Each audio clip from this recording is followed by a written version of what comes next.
आज हम high school के हिंदी काव्य के दूसरे चैप्टर का दूसरा वाला भाग वन पथ पर पढ़ेंगे।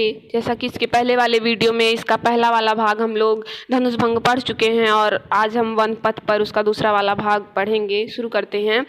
पुरते निकसी रघुवीर बधु धरि धीर दये मग में डगद्वय झलकी भरी भाल कनी जल की पुट सूखी गए मधुरा धरवय। इसमें गोस्वामी तुलसीदास जी ने सीता जी का अयोध्या से पैदल ही वन जाते समय उनके थकावट का मार्मिक वर्णन किया है।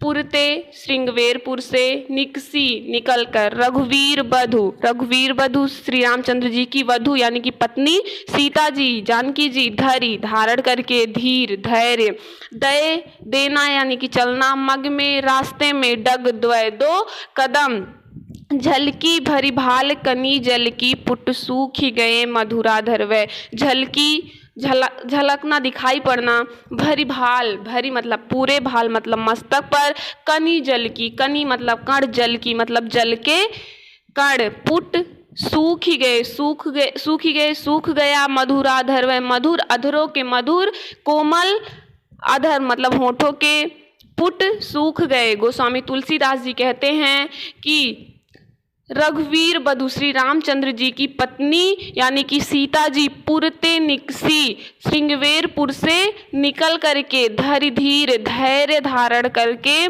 दये मग में डगद्वय रास्ते में मार्ग में दो कदम रखे झलकी भरी भाल कनी जल की पुट सूखी गए मधुरा धरवय। झलकी भरी झलक आई दिखाई पड़ने लगी भरी भाल पूरे मस्तक पर कनी जल की जल के कणों की बूंदे जल की बूंदे दिखाई पड़ने लगी पुट सूखी गए मधुरा धरवय तथा उनके मधुरा धरवय कोमल होठों के पुट सूख गए। गोस्वामी तुलसीदास जी कहते हैं कि राम जी की पत्नी राम जी की प्रिया जानकी जी ने जैसे ही श्रृंगवेरपुर से बाहर निकलकर बड़े धैर्य के साथ मार्ग में दो कदम रखे अर्थात वे थोड़ी ही दूर चली वैसे ही उनके पूरे मस्तक पर जल की बूंदे पसीने की बूंदे झलक आई और उनके दोनों कोमल होंठ सूख गए।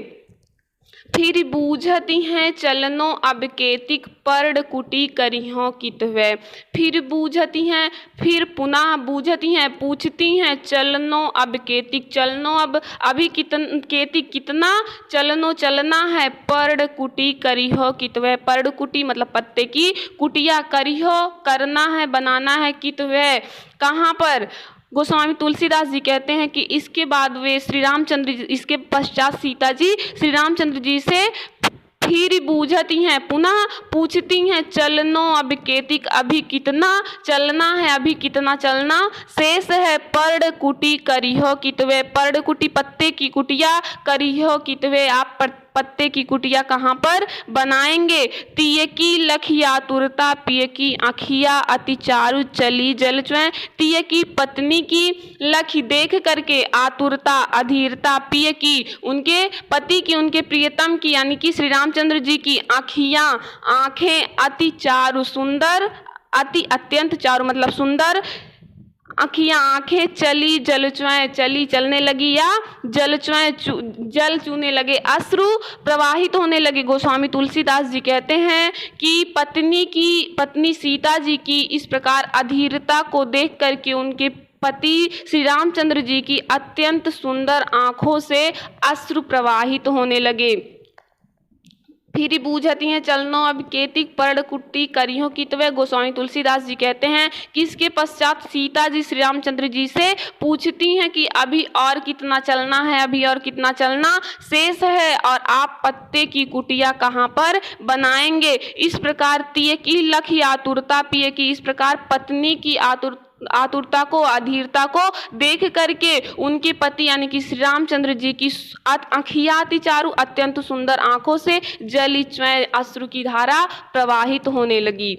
हमारा अगला पद है जल को गए लखन है लरिका, परिखौ पिय छाह घरीक वै ठाढ़े, पोंछ पसेउ बयारी करो अरु पाए पखरियो भूभुरी ढाढ़े।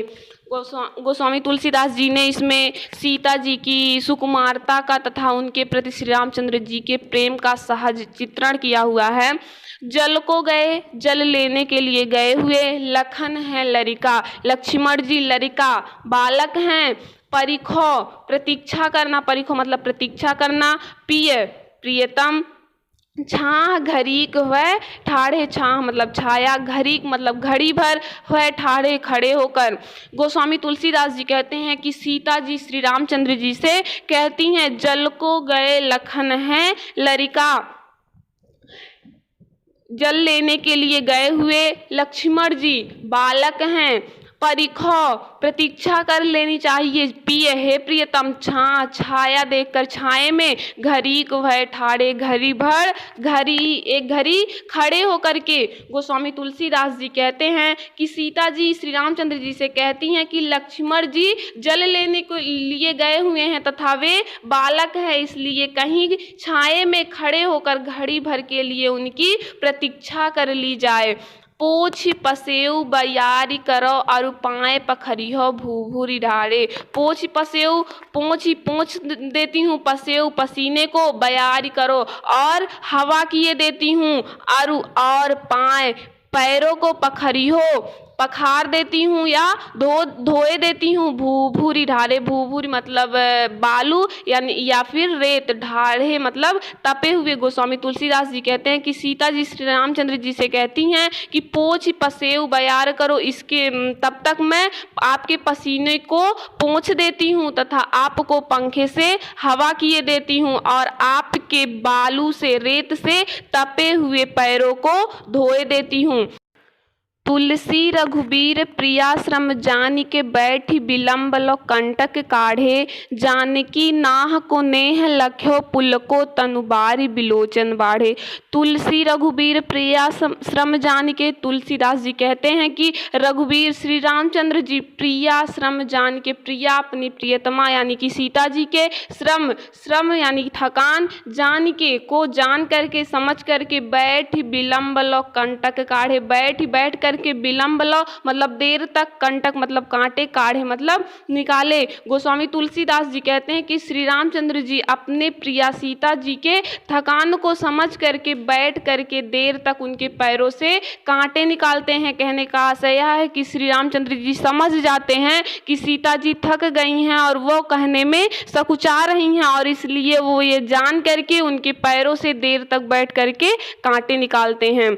जानकी नाह को नेह लख्यो पुलको तनु बारी बिलोचन बाढ़े, जानकी यानी सीता जी नाह को नाथ के अपने स्वामी के नेह लख्यो प्रेम को देखा तो पुलको, तनु पुलको मतलब पुलकित होना, तनु मतलब शरीर, बारी बिलोचन बाढ़े, बारी मतलब जल, बिलोचन मतलब नेत्र, बाढ़े मतलब बढ़ गए या छलक गए। गोस्वामी तुलसीदास जी कहते हैं कि जानकी नाह को नेह लख्यो, सीता जी ने अपने स्वामी अपने नाथ के प्रेम, नेह लख्यो प्रेम को देखा तो पुलको तनु, उनका शरीर पुलकित हो उठा, उनका शरीर पुलकित हो गया, बारी बिलोचन बाढ़े तथा उनके नेत्रों से अश्रु छलक आए, उनके नेत्रों से अश्रु प्रवाहित होने लगे। Thank you.